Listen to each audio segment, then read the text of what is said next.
ونستعينه ونستغفره ونعوذ بالله من شرور أنفسنا ومن سيئات أعمالنا من يهده الله فلا مضل له ومن يضلل فلا هادي له وأشهد أن لا إله إلا الله وحده لا شريك له وأشهد أن محمدا عبده ورسوله يا أيها الذين آمنوا اتقوا الله حق تقاته ولا تموتن إلا وأنتم مسلمون يا أيها الناس اتقوا ربكم الذي خلقكم من نفس واحدة وخلق منها زوجها وبث منهما رجالا كثيرا ونساء واتقوا الله الذي تساءلون به والأرحام إن الله كان عليكم رقيبا يا أيها الذين آمنوا اتقوا الله وقولوا قولا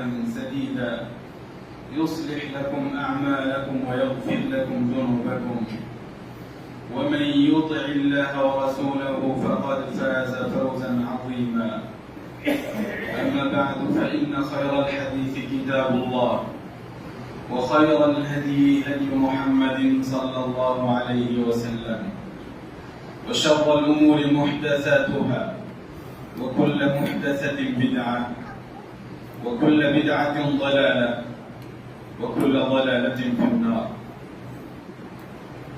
অত্র এলাকার সম্মানিত দিনী ভাইরা, সর্বপ্রথম আমরা খুতবায় উপস্থিত হতে একটু বিলম্বিত হয়েছে,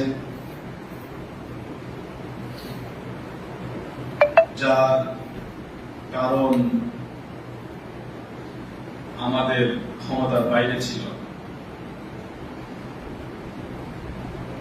এবং আপনাদের সামনে আজকে প্রথম দাঁড়িয়েছি এবং আপনাদের সাথে হলো প্রথম সাক্ষাৎ। যদিও এইভাবে হঠাৎ গাড়ি থেকে নেমেই মেম্বারে দাঁড়িয়ে খুতবা দেওয়া স্বাভাবিক না, কিন্তু পরিস্থিতি অনেক সময় আমাদেরকে বাধ্য করে। সম্মানিত ভাইয়েরা, পৃথিবীর বিভিন্ন জায়গায় বিভিন্ন এলাকায় মানুষ নিজ নিজ পদ্ধতি অনুযায়ী জীবনযাপন করে।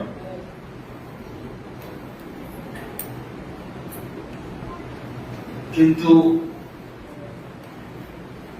যখন বিষয় ইবাদতের হয়, তখন কিন্তু পুরো বিশ্বে মুসলিমদেরকে একই পদ্ধতিতে আল্লাহ তাআলার ইবাদত করতে হবে। যেটা আল্লাহ তাআলার পক্ষ থেকে আদেশ পৃথিবীর কোন দেশের জন্য, সেটাই অন্য দেশের জন্য। যেটা এক দেশের এক জেলার জন্য, সেটাই অন্য জেলার জন্য। আলোচনা আমাদেরকে অত্যন্ত সংক্ষিপ্ত করতে হবে, কিন্তু তার পূর্বে একটি জরুরি কথা, যে আমরা বিভিন্ন জায়গায় বিভিন্ন পরিবেশ দেখি, কোথাও শিক্ষা কম, কোথাও শিক্ষা দেখতে পাওয়া যায়, এবং পরিবেশ নির্ভর করে শিক্ষার উপর। যত পরিমাণ শিক্ষা আছে সেরকম পরিবেশ হয়। আমরা আপনাদের কাছে অনুরোধ করব যে খুতবা যেভাবে শোনা উচিত সেভাবেই আমরা যেন শুনি। আমরা জানি না যে খুতবা সম্পর্কে আপনাদের জ্ঞান কতটুকু, তাই দ্বীনি ভাই হিসাবে, মুসলিম ভাই মনে করে এটা স্মরণ করাতে চাই যে খুতবা শোনা অন্য কোন জালসা শোনার মতো নয়। খুতবা শোনা কোন প্রোগ্রামে বক্তব্য শোনার মতো নয়, বরং খুতবা শোনা একটি ইবাদত। আপনি যেমন জুমার নামাজ পড়বেন 2 রাকাত, তেমনি সেই জুমারই অংশ খুতবা শোনা। সেজন্যই যখন ইমাম মেম্বারে উঠে যান, তারপর ফেরেশতারা খাতা বন্ধ করে নেন এবং খুতবা শোনায় মগ্ন হয়ে যান। প্রত্যেক জুমা মসজিদে ফেরেশতারা উপস্থিত হন, মানুষের নাম নোট করেন, কে সর্বপ্রথম আজ খুতবা শোনার জন্য এসেছে। এবং এটি একটি বিস্তারিত একটি বিষয়, কিন্তু যেই কথা না বললেই নয় সেটি হলো যে খুতবা একটি ইবাদত। তাই এই খুতবা শোনা এমন নয় যে আপনি মাথা হাতের মধ্যে ঢুকিয়ে রেখেছেন, কেউ শুয়ে আছেন, কেউ ঘুমিয়ে আছেন, এভাবে খুতবা শোনা হয় না। খুতবা শোনার জন্য আপনাকে বসতে হবে শোনার নিয়ত নিয়ে এবং নিজেকে সংশোধন করব এই নিয়ত নিয়ে, এবং এই নিয়তের সাথে যে যা শুনছি তা একমাত্র ইবাদত মনে করে শুনছি। আপনি এজন্য নয় যে শুনে দেখি কেমন লাগে আজকে, পরে বক্তব্য দিব, মন্তব্য করব। জি না, আপনার কারো কোনো মন্তব্যের কোনো প্রয়োজন নেই এবং সেই মন্তব্যের কোনো লাভও নেই, বরং সেই মন্তব্য সম্পূর্ণ গীবাতের অন্তর্ভুক্ত। যদি সেটা ভুল ভাল কথা হয় তাহলে সেটার কোনো লাভ নেই। আমরা বক্তব্য বা খুতবা শোনার জন্য এজন্য বসেছি কারণ এটি ইবাদত, এজন্য বসেছি কারণ শুনতে আদেশ করা হয়েছে। তাই খুতবা চলাকালীন অযথা নড়াচড়া করা আপনার জুমার নেকি নষ্ট করে। খুতবা চলাকালীন অপ্রয়োজনীয় নড়াচড়া করা আপনার জুমাকে নষ্ট করে। নবী সাল্লাল্লাহু আলাইহি সাল্লামের হাদিস অনুযায়ী সে ব্যক্তির জুমা হয় না, এবং উলামায়ে কেরামের বিশ্লেষণ যে সে ব্যক্তি জুমার নেকি পায় না যে অযথা নড়াচড়া করে। এবং এর উদাহরণ দেওয়া হয়েছে যে যদি কোনো কাঁকড় পড়ে থাকে সামনে আর সে কাঁকড় নিয়ে এসে নড়াচড়া করে, সে কাঁকড় নিয়ে খেলা করে। আমি একটি নতুন জিনিস দেখলাম, আমি চাই যে আমি সে বিষয়ে আপনাদেরকে একটু বলি যে সাদাকা করা, আল্লাহ তাআলার রাস্তায় দান করা নেকির কাজ, খুব বড় নেকির কাজ, এবং এর অনেক ফজিলত বর্ণিত হয়েছে, এবং আল্লাহ সুবহানাহু ওয়া তাআলা এর জন্য বড় নেকির ওয়াদা করেছেন।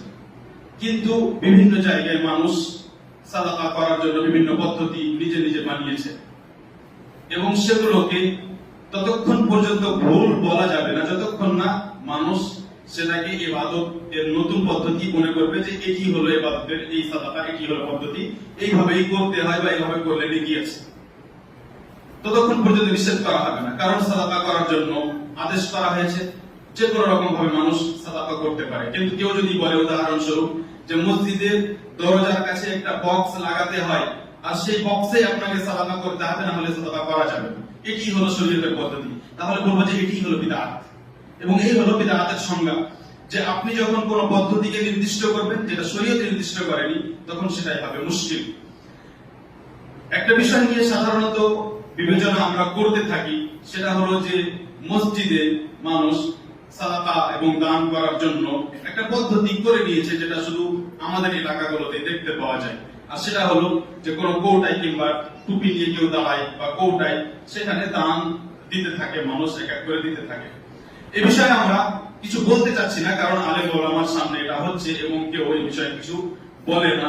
যদিও এটা বিবেচনার বিষয় যে আমি প্রত্যেক নামাজের পরে যদি এটা করি তাহলে এটা কি শরীয়তে কোনো প্রমাণ আছে যে প্রত্যেক নামাজের পরে আমি তাসবিহ ছেড়ে দিয়ে বা জিক্র আজকার যে সময়, সেই সময় আমি কৌটার আওয়াজ শুনবো বা সেই সময় আমার সামনে কৌটা চলাচল করবে, সেটা কি আমার জিক্র আজকারকে বিঘ্নিত করছে না করে না, এটা বিবেচনার বিষয়, যা আপনাদেরকে আলেম ওলামার কাছ থেকে জানার জন্য বলবো। কিন্তু আমি একটু আগে যেটা দেখলাম যে খুতবা চলার পরে দেখলাম যে কিছু দান সাদাকার আপনারা পদ্ধতি করছেন, যেটা আসলে খুতবার বিষয়ে আমরা যে বললাম যে কোনো কারণ ছাড়া খুতবা চলাকালীন নড়াচড়া করা যাবে না, তার সাথে এটা যাই না, তার পরিপন্থী। আমি যখন খুতবার জন্য বসে গেছি, যখন খুতবা শুরু হয়ে গেছে, তখন আমার শুধু একটি কাজ, সেটি হলো ইমামের দিকে, খতিবের দিকে মনোযোগের সঙ্গে তাকিয়ে থাকা এবং তার খুতবা শুনতে থাকা। এটি হলো আমার খুতবা চলাকালীন কাজ। আল্লাহ তাআলা আমাদের সকলকে তৌফিক দান করুন। সম্মানিত দিনী ভাইরা, আল্লাহ রাব্বুল আলামিন যেমন এই পৃথিবী সৃষ্টি করেছেন, তেমনি এই পৃথিবীর উপরে একটি আকাশ সৃষ্টি করেছেন। আমরা আকাশ দেখতে পাই, কিন্তু বাস্তবে যেটি আকাশ সেটি দেখতে পাই কিনা আল্লাহু আ'লাম।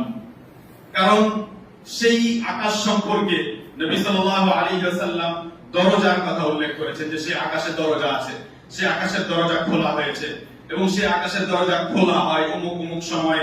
তাহলে সেই আকাশকে আমরা দেখতে পেয়েছি, সেই আকাশের দরজাকে দেখতে পেয়েছি, আল্লাহু আ'লাম। সায়েন্টিস্টরা যা বলে যে আমরা যেটা দেখতে পাই সেটা সূর্যের কিরণের কারণে নীল নীল দেখতে পাই।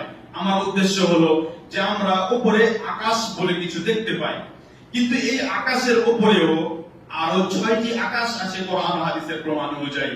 সেই 6টি আকাশের একটিও আমরা দেখিনি। এবং 7 আকাশের উপরে আল্লাহ তাআলার কুরসি রয়েছে, যে কুরসি সংক্রান্ত একটি আয়াত কোরআনের মধ্যে এসেছে, আয়াতুল কুরসি যে আয়াতটিকে বলা হয়। এবং উবাই ইবনে কাব রাদিয়াল্লাহু আনহুর হাদিসে স্পষ্টভাবে প্রমাণিত যে এই আয়াতটি পুরো কোরআনের সবচেয়ে মহান আয়াত, যে আয়াতের মধ্যে আল্লাহ তাআলার কুরসির কথা আলোচনা করা হয়েছে। এবং সেই কুরসি সম্পর্কে আল্লাহ তাআলা বলেছেন, ওয়াসিআ কুরসিয়ুহুস সামাওয়াতি ওয়াল আরদ। আল্লাহ তাআলার সেই কুরসি সমস্ত আকাশ ও পৃথিবীকে পরিবেষ্টন করে রেখেছে। অর্থাৎ সেই কুরসির সামনে এই 7 আকাশ ও পৃথিবী কিছুই না, একেবারে যেন ছোট। সেই কুরসি যেন এগুলোর চাইতে অনেক বিশাল, অনেক বড়। ইবনে আব্বাস রাদিয়াল্লাহু আনহুমা সেই কুরসির তাফসীরে বলেন যে আল্লাহ রাব্বুল আলামিনের 2 পায়ের স্থান, আল্লাহ রাব্বুল আলামিনের 2 পায়ের জায়গা। যদিও এই কুরসির আরো দ্বিতীয় তাফসীরও করা হয়েছে। এই কুরসির উপরে রয়েছে আল্লাহ তাআলার আরশ। আল্লাহ তাআলার আরশ, যেই আরশের সামনে কুরসি অত্যন্ত ছোট। বলার উদ্দেশ্য হলো, সম্মানিত ভাইরা, যে আমরা পৃথিবীতে যা কিছু দেখতে পাচ্ছি, আমরা জমি দেখতে পাই, গাছ দেখতে পাই, আমরা একে অপরকে দেখতে পাচ্ছি, আমরা পাহাড়ি এলাকায় গেলে পাহাড় দেখতে পাচ্ছি, পাখি দেখতে পাচ্ছি, অনেক কিছু দেখতে পাচ্ছি। আমরা দেখতে পাচ্ছি যে কেউ যদি পরিশ্রম করে তাহলে সে পয়সা অর্জন করতে পারছে। আমরা দেখতে পাচ্ছি কেউ যদি জমিতে গিয়ে বীজ রেখে আসে তাহলে সেখান থেকে ধান বেরিয়ে আসে। এগুলো আমরা চোখে চোখে দেখতে পাচ্ছি। কিন্তু এই দেখতে পাওয়া এই জগতের বাইরে বিশাল এক জগৎ আছে, যেই জগতের সম্পর্কে আমাদের কাছে কোনো ধারণা নেই, অর্থাৎ আমরা সেগুলো চোখে কখনো দেখিনি। তাহলে সেই জগৎ সম্পর্কে আমরা জানবো কিভাবে? আর সেই জগৎ সম্পর্কে আমাদের জানার প্রয়োজন আছে না নেই? উদাহরণস্বরূপ, এখন প্রথম আকাশের উপরে কি হচ্ছে কে জানে? এখন 7 আকাশে কোথায় কি ঘটছে কে জানে? এখন মাটির নিচে কোথায় কি হচ্ছে কেউ জানে না। সমুদ্রের গভীরে কোথায় কি হচ্ছে কেউ জানে না। বিভিন্ন জায়গায় আমরা দেখতে পাই না যে কোথায় কি হচ্ছে। এই মেঘের উপরে কি ঘটছে আমাদের কাছে খবর নেই, কিন্তু বাস্তবে ঘটছে, বাস্তবে হতেই আছে। এই জগতে, এই বিশাল জগতে 7 আকাশের উপরে কিছু না কিছু কোথাও না কোথাও ঘটতে আছে। এই কথাগুলোর বিষয়ে আমাদেরকে শরীয়ত গায়বের মাধ্যমে, ইলমে গায়বের মাধ্যমে এবং ওহীর মাধ্যমে, কোরআন ও হাদিসের মাধ্যমে জানিয়েছে, আমাদের সতর্ক সাবধান করার জন্য। যে তোমরা মনে করো না যে তোমরা যেভাবে জীবন যাপন করছো শুধু এতটুকুই জীবন, বরং এর বাইরেও অনেক কিছু আছে যা তোমরা চোখে দেখতে পাও না। ধরুন বাতাস তো আমরা অনুভব করতে পারি, কিন্তু চোখে তো দেখতে পাই না। শক্তির আমরা প্রভাব দেখতে পাই, যে শক্তির কারণে একজন অন্যের উপর অন্যায় করছে, উদাহরণস্বরূপ। কিন্তু শক্তি যেটা, সেই শক্তিকে কি কোনো সময় চোখে দেখেছেন? শক্তি চোখে দেখেননি। তাহলে অনেক কিছু আছে, এই পৃথিবীতে অনেক কিছু আছে, এবং পৃথিবীর বাইরে অবশ্যই আছে, 7 আকাশে তো অবশ্যই আছে, যা আমরা চোখে দেখিনি। এখন একজন যখন মারা যায়, তখন মৃত্যুর পর তার সাথে কবরে কি ঘটে কেউ তো দেখেনি। কিন্তু ঘটে না অবশ্যই ঘটে, অবশ্যই বাস্তব। মৃত্যুর পর কিয়ামতের দিন মানুষকে নতুন জীবন দেওয়া হবে, মানুষ উঠে দাঁড়াবে। কিভাবে দাঁড়াবে কেউ তো দেখেনি। এবং যতক্ষণ নিজে না মরবে ততক্ষণ পর্যন্ত সে তো কবরের বিষয়ে কিছুই দেখতে পাবে না। কিয়ামতের দিন কিভাবে তারাজু হবে, কোথায় পুলিশের রাত হবে, কিভাবে মানুষের হিসাব হবে, কিভাবে মানুষকে শাস্তি দেওয়া হবে, কেউ তো কিছুই দেখেনি। কিন্তু এগুলো বাস্তব না বাস্তব নয়? এগুলো অবশ্যই বাস্তব। এবার মানুষ যখন কোনো কিছু দেখে না তখন সেটাকে তাড়াতাড়ি ভুলে যায়, আর মানুষ যখন কোনো কিছু নিচোখে দেখে তখন সেটাকে তাড়াতাড়ি ভুলতে পারে না, এটা বাস্তব। এবং একটি বিষয় যখন, একটি বস্তু যখন মানুষ বারবার দেখে তখন সেটা তার বেশি মনে থাকে, যখন সেটাকে মাঝে মাঝে দেখে তখন সেটা কম মনে থাকে। আমি যে কথা বোঝানোর চেষ্টা করছি সেটা হলো যে এই পৃথিবীর জীবনের বাইরে বড় এক জগৎ রয়েছে এবং মৃত্যু বলে এক বড় বাস্তবতা রয়েছে। মৃত্যুর পরে এক বড় সত্য আমাদের সামনে, বড় এক বাস্তবতা যা অবশ্যই অবশ্যই আমাদের সামনে আসবে, কিন্তু চোখে দেখতে পাই না, একবার দেখিনি, যার কারণেই আমরা সেই বাস্তবতা হতে গাফিল। এবার পার্থক্য হলো যে আপনি যত বেশি সেই বাস্তবতা সম্পর্কে, কিয়ামতের দিন সম্পর্কে, কবরের শাস্তি সম্পর্কে, হিসাব সম্পর্কে, আল্লাহ তাআলা কিভাবে শাস্তি দিবেন, আল্লাহ তাআলা কত কঠোর, আল্লাহ তাআলা কিভাবে প্রত্যেকটি বিষয়ে হিসাব রেখেছেন, ফেরেশতারা কিভাবে নোট করে, কিভাবে ফেরেশতারা প্রত্যেক দিনের আমল আল্লাহ তাআলার কাছে সকাল সন্ধ্যা পৌঁছায়, কিভাবে ফেরেশতারা প্রত্যেক দিন বান্দার সাথে থাকে, এসব বিষয়ে মানুষ যত বেশি জানবে, মানুষ যত বেশি শুনবে এবং মানুষ যত বেশি বিশ্বাস রাখবে, ততই সে সেই দিন সম্পর্কে, কিয়ামত সম্পর্কে, হিসাব সম্পর্কে সতর্ক সাবধান থাকবে এবং সেই অনুযায়ী এই পৃথিবীতে সে জীবন যাপন করবে। সহিহ বুখারী ও মুসলিমে বর্ণিত আবু হুরায়রা রাদিয়াল্লাহু আনহু বলেন যে রাসূল সাল্লাল্লাহু আলাইহি ওয়াসাল্লাম বলেছেন, লাউ তা'লামুনা মা আ'লাম লাযাহিকতুম কালিলা ওয়া লাবাকাইতুম কাসীরা। হে আমার সাহাবায়ে কেরাম এবং হে আমার উম্মতের লোকেরা, তোমরা যদি সেটা জানতে, তোমাদের বিশ্বাস যদি সেই পরিমাণ হতো, তোমরা যদি বিস্তারিত সেই বিষয়গুলো জানতে যা আমি জানি, আমি নবী মুহাম্মদ সাল্লাল্লাহু আলাইহি ওয়াসাল্লাম যেইভাবে জানি, যেই বিশ্বাসের সাথে জানি, যেই পরিমাণ বিশ্বাস আমার মধ্যে আছে, যদি তোমাদেরও থাকতো তাহলে তোমরা বেশিরভাগ কাঁদতে থাকতে, তোমরা অধিকাংশ সময় কাঁদতে এবং তোমাদের মুখে খুব অল্প হাসি দেখতে পাওয়া যেত। তোমরা 24 ঘন্টায় অধিকাংশ সময় হাসতে না, কিন্তু আমাদের বাস্তবতা কি যে আমরা 24 ঘন্টায় কখনো কাঁদি না। যদি আমরা স্মরণ করি যে শেষ আমরা আল্লাহ তাআলাকে স্মরণ করে, আল্লাহ তাআলার ভয়ে, নিজের শাস্তি ও গুনাহকে স্মরণ করে যে এখন যদি মৃত্যুবরণ করি, এখন যদি মারা যায়, এই মুহূর্তে যদি মালাকুল মউত চলে আসে তাহলে কি হবে আমার, আমি আল্লাহ তাআলার সামনে কি হিসাব দিব, এই কথা স্মরণ করে কত ভয়, কত গুনাহ করলাম, আল্লাহ তাআলা তুমি তো আমার উপর দয়া করতে আছো, কিন্তু আমি তো গুনাহের পর গুনাহ করে যাচ্ছি, তুমি দয়ালু কিন্তু আমি এত গুনাহগার, এই কথাগুলো ভেবে কখন আমরা শেষ কেঁদেছি? কেন নয়, কেন কাঁদিনি? কারণ বিশ্বাস ওই পর্যায়ের নয়, কারণ মনে নেই, কারণ মনে নেই। এই যে দেখুন হাসছেন, অথচ আমরা নবী সাল্লাল্লাহু আলাইহি ওয়াসাল্লামের হাদিস পেশ করছি। সমস্যা কি? সমস্যা যেটা বললাম যে আমরা ভুলে গেছি। কিন্তু বলুন, একটি পাখির নাম হলো উট পাখি। উট পাখিকে যখন শিকারী শিকার করতে আসে তখন উট পাখি সম্পর্কে বলা হয় যে সে নিজের মাথাকে কোনো মাটির মধ্যে বা কোনো জায়গাতে ঢুকিয়ে নেয়, সে মনে করে যে আমাকে কেউ ধরতে আসছে না। কিন্তু বাস্তবিক এটা জি না, বাস্তবে একজন ধরার জন্য বেরিয়ে এসেছে, তাকে ধরবে। তেমনি মালাকুল মউত প্রত্যেক ব্যক্তির কাছে আসবে, প্রত্যেক ব্যক্তিকে মৃত্যু বরণ করতে হবে, প্রত্যেক ব্যক্তির শরীর থেকে আত্মা বেরিয়ে যাবে। কোনোদিন বিবেচনা করেন না যে রাত্রিবেলা আমরা যখন শুয়ে যাই তখন এমন কি হয় যে হাত নড়াচড়া করে না, এমন কি হয় যে আমরা কথা বলি না? এটাকে আল্লাহ রাব্বুল আলামিন মৃত্যু বলেছেন। আল্লাহু ইয়াতাওয়াফাল আনফুসা হিনা মাউতিহা ওয়াল্লাতী লাম তামুত ফি মানামিহা। যাদের এখনো আসল মৃত্যু আসেনি, আল্লাহ তাআলা তাদেরকে ঘুমের অবস্থায় মৃত্যু দেন। এটি আল্লাহ তাআলার ভাষা, এটি আল্লাহ তাআলার কথা যে ঘুমের অবস্থায় মানুষ মারা যায়, সেটি মৃত্যুর এক প্রকার।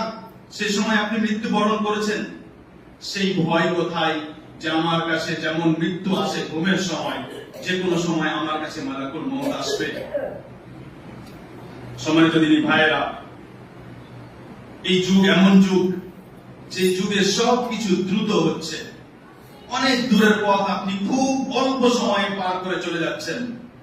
এইখান থেকে নিয়ে আপনি 10 কিলোমিটার যাবেন, মাঝে অনেক মাঠ, অনেক ফাঁকা, কিছুই নেই, কিন্তু তারপরে আপনার মধ্যে কোনো ভয় নেই যে আমি পৌঁছাতে পারবো না, কারণ আপনার কাছে সুন্দর গাড়ি, আপনার কাছে বাইক এবং বাইকের তেল ভর্তি, কোনো কিছু সমস্যা নেই। আপনি একজনের সাথে যোগাযোগ করবেন, কোনো আপনার সমস্যা নেই, কোনো চিন্তা নেই, এত দ্রুত যে আপনি মেসেজে লিখবেন আর শত শত কিলোমিটার দূরে সেই মেসেজ সাথে সাথে পৌঁছে যাবে। পৃথিবী এত দ্রুত হয়ে গেছে যে এই দ্রুততার কারণে আমরা যেই বড় বাস্তব, সবচাইতে বাস্তব বিষয়, সেই বিষয় সম্পর্কে ভাবার সময় পাই না। আমাদের দিন রাত ভাগ হয়ে গেছে। সকালে উঠবো এটা করবো, দুপুরে উঠবো এটা করবো, খাবারের সময় মোবাইল খুলে মোবাইল দেখবো এবং খাবার খাবো, রাত্রিবেলায় ঘুমানোর পূর্বে মোবাইল দেখতে দেখতে ঘুমিয়ে যাব। এভাবে একটা রুটিন হয়ে গেছে, সুন্দর রুটিন, যেই রুটিনে চলতে, আনন্দ করতে খুব মজা লাগে, কিন্তু এটা বাস্তব নয়। কিন্তু এই জীবন আমাদেরকে এমন এক বাস্তবতা থেকে গাফেল করে রেখেছে, যার কারণে আমরা ধ্বংস হয়ে যাব। সুনান তিরমিজিতে বর্ণিত আবু সাঈদ খুদরি রাদিয়াল্লাহু আনহু বলেন যে রাসূল সাল্লাল্লাহু আলাইহি ওয়াসাল্লাম একদিন বললেন, কিভাবে সম্ভব যে আমি আনন্দ করব, কিভাবে সম্ভব যে আমি হাসি খুশি করব, কিভাবে সম্ভব যে আমি এনজয় করব, আনন্দ করব। ওয়াসাহিবুল কারন ক্বাদ ইলতাকামাল কারন, ওয়াসাহিবুল কারন ক্বাদ ইলতাকামাল কারন, এবং যিনি সিংহায় ফুঁক দিবেন, যিনি সিংহায় ফুৎকার দিবেন, যে ফেরেশতা সিংহায় ফুৎকার দেওয়ার জন্য নিযুক্ত, তিনি সিংহা মুখে নিয়ে আছেন, সিংহা মুখে নিয়ে আছেন। নবী সাল্লাল্লাহু আলাইহি ওয়াসাল্লামের বিশ্বাস, এবং এটা সত্য, আমরা জানিও না পর্যন্ত, বিশ্বাস তো দূরের কথা, জ্ঞানই নেই ওই সম্পর্কে। নবী সাল্লাল্লাহু আলাইহি ওয়াসাল্লাম বলেন, আমি কিভাবে আনন্দ করব? সিংহায় ফুৎকার দেওয়ার জন্য ফেরেশতা সিংহা ধরে আছে, এবং আদহানা জাবহাতাহু, নিজের চেহারা একটু নিচু করে রেখেছে, ওয়া আসগা সামআহু, এবং নিজের কান লাগিয়ে রেখেছে আল্লাহ তাআলার আদেশের দিকে, ইয়ানতাযিরু আন ইউমারা ফায়ানফুখ, অপেক্ষায় আছেন যে কখন রব্বুল আলামিনের পক্ষ থেকে আদেশ আসবে যে ফুৎকার দাও, সাথে সাথে ফুৎকার দিবেন। কারণ যখনই ফুৎকার দেওয়া হবে, তখনই সাথে সাথে এই পুরো পৃথিবী ধ্বংস হয়ে যাবে। আপনারা হাসছেন কেন? আপনারা কেন হাসছেন? আমরা কি কোনো কমেডি করছি, হাসির কথা বলছি? না, আমরা কি এত নিচু নেমে গেছি? সুবহানাল্লাহ। নবী সাল্লাল্লাহু আলাইহি সাল্লাম বলেন যে আমি কিভাবে আনন্দিত হতে পারি, আমি কিভাবে হাসি খুশি করব, অথচ সিংহায় ফুৎকার দেওয়ার জন্য একজন প্রস্তুত, যে কখন সিংহায় ফুৎকার দেবার এই পুরো পৃথিবী ধ্বংস হয়ে যায়। আপনি কিসের মজায় আসলে, আপনি ভেবে মজা করছেন? কি আপনাকে এত মজা লাগে আমি বুঝতে পারি না। কিসের জন্য এত মজা আপনার? আপনি নিজেই জানেন না যে আপনি মরলে এখন জাহান্নামে না জান্নাতে। দাড়ি ছিলে বসে আছেন, আপনি বেনামাজি, আপনি সুদখোর, আপনি হারামে ডুবে আছেন, আপনি মরলে জাহান্নামে যাবেন, এটাই 95%। 5% আপনার জান্নাতে যাওয়ার আশা হয়তো আছে কিনা আল্লাহু আ'লাম। আপনি মুসলিম হয়ে আছেন না কাফের হয়ে গেছেন, এটা একটা বিবেচনার বিষয়, জানার বিষয়। জি, প্রত্যেকজন যারা এখানে উপস্থিত হয়েছেন, নিজের ব্যাপারে ভালো ভালো আলেমদেরকে জিজ্ঞেস করবেন যে মাওলানা সাহেব, আমি সপ্তাহে একদিন নামাজ পড়তে যাই, জুমার দিন, আমি মুসলিম না কাফের? জান, জিজ্ঞেস করুন। আপনার হাসি কোথায় ফুল হয়ে যাবে। আপনি কি ভেবে হাসেন আমি বুঝতে পারি না।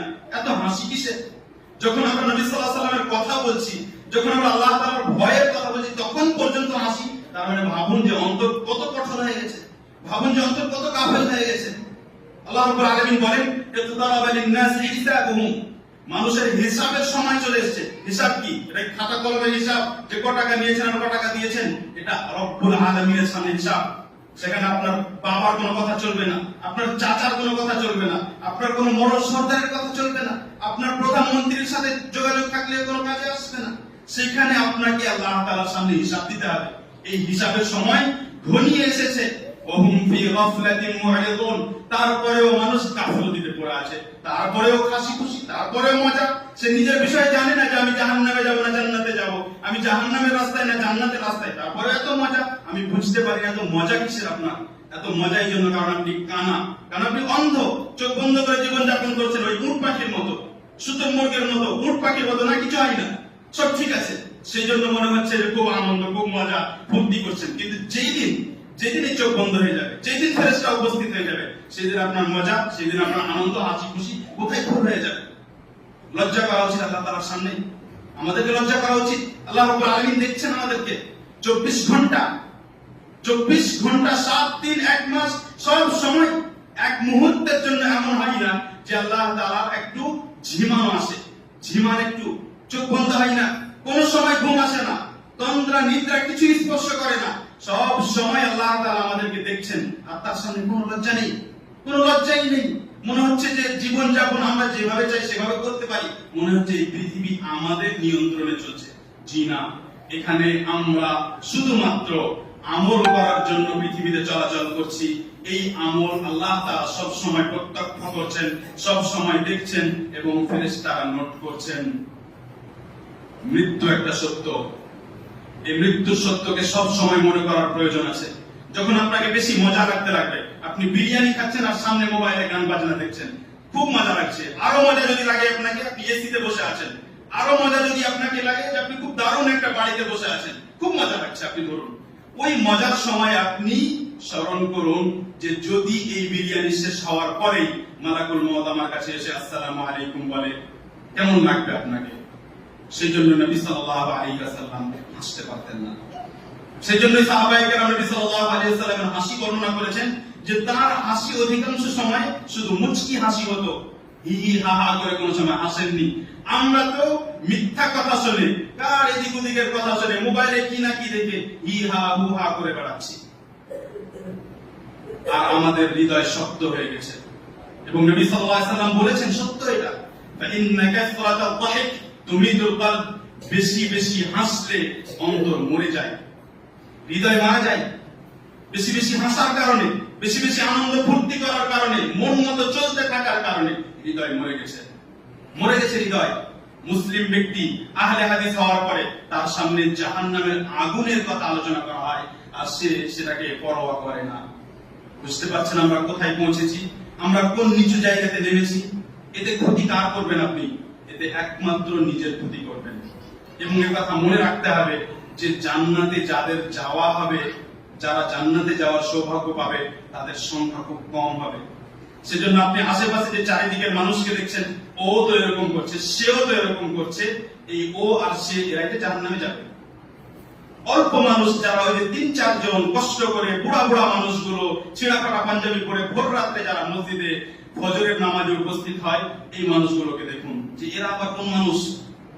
আমরাই কি সবাই জ্ঞানী তাহলে, নাকি এরা জ্ঞানী? ওই ৩-৪টা মানুষ যারা মসজিদে আসে, যখন ৩-৪ জনের শুধু স্যান্ডেল দেখতে পাওয়া যায়, এই মানুষগুলো জ্ঞানী না আমরাই বেশি বড় জ্ঞানী যারা ঘরের মধ্যে ঘুমিয়ে আছি, রাত্রি 12টা পর্যন্ত নোংরা দেখেছি, নোংরা দেখে ঘুমিয়ে গেছি, আর সকালে ফেরেশতা আমার কানে পেশাব করছে আর আমি সকাল 10টার দিকে উঠছি? আমরা জ্ঞানী নাকি ওই 4-5টা মানুষ কষ্ট করে যারা ফজরের নামাজে উপস্থিত হচ্ছে তারা জ্ঞানী? ভাবার প্রয়োজন আছে, ভাবার প্রয়োজন আছে। আর কতদিন গাফেল হয়ে থাকবেন? আর কতদিন? কখন কোন ব্যক্তি এই পৃথিবী ছাড়বে কেউ জানছে না। দেখতে পাচ্ছি না এই যুগে কিভাবে হার্ট অ্যাটাকে মানুষ মারা যাচ্ছে, কিভাবে হঠাৎ বড় বড় অসুখে মারা যাচ্ছে, কিভাবে হঠাৎ অ্যাক্সিডেন্ট হয়ে মারা যাচ্ছে। তারপরেও যদি আমাদের হোশ না আসে তাহলে এটি অত্যন্ত দুঃখজনক বিষয়। সম্মানিত ভাইয়েরা, নবী সাল্লাল্লাহু আলাইহি ওয়াসাল্লাম এই পুরো জগতে আদম আলাইহিস সালাম থেকে শেষ ব্যক্তি পর্যন্ত যে জন্ম নেবে সবার মধ্যে সবচাইতে শ্রেষ্ঠ। কিন্তু সহিহ বুখারীতে বর্ণিত আয়েশা রাদিয়াল্লাহু আনহা বলেন, ইন্না নবী সাল্লাল্লাহু আলাইহি ওয়াসাল্লাম কানা বাইনা ইয়াদাইহি রাকওয়া ফায়ুদখিল ইয়াদাইহি ফিল মা ফায়ামসাহু বিহিমা ওয়াজহাহু ওয়া ইয়াকুল লা ইলাহা ইল্লাল্লাহ ইন্না লিল মাউতি লাসাকারাত।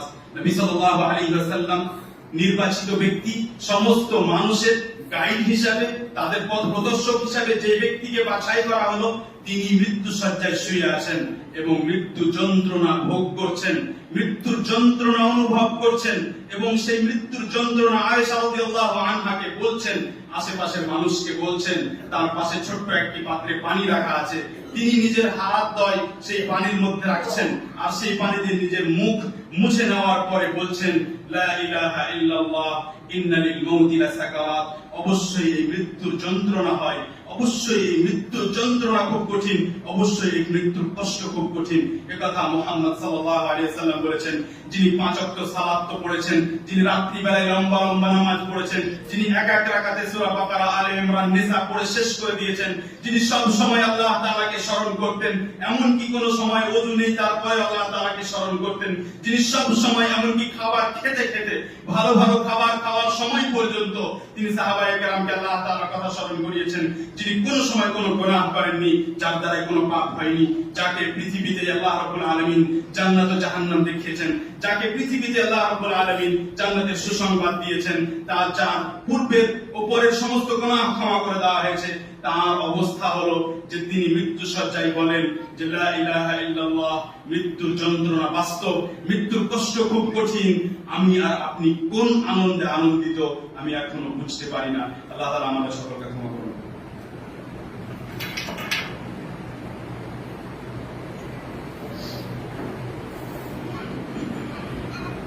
আলহামদুলিল্লাহি রাব্বিল আলামিন ওয়া সাল্লাল্লাহু ওয়া সাল্লামা ওয়া বারাকা আলা নাবিয়িনা মুহাম্মদ ওয়া আলা আলিহি ওয়া আসহাবিহি আজমাইন। সম্মানিত দিনী ভাইরা, আমরা গতানুগতিক বক্তব্যের মতো আপনাদের জুমার বক্তব্য শোনাতে আসিনি, বরং আমরা চাই যে আমরা যে ৩-৪ লাইন বললাম সেই লাইনগুলো নিয়ে আপনারা বিবেচনা করবেন এবং ভাববেন। এই পৃথিবী কোনো ব্যক্তির জন্য নয়, এবং আল্লাহ তাআলার সাথে কারো কোনো রিশতেদারি, কারো কোনো আত্মীয়তা নেই।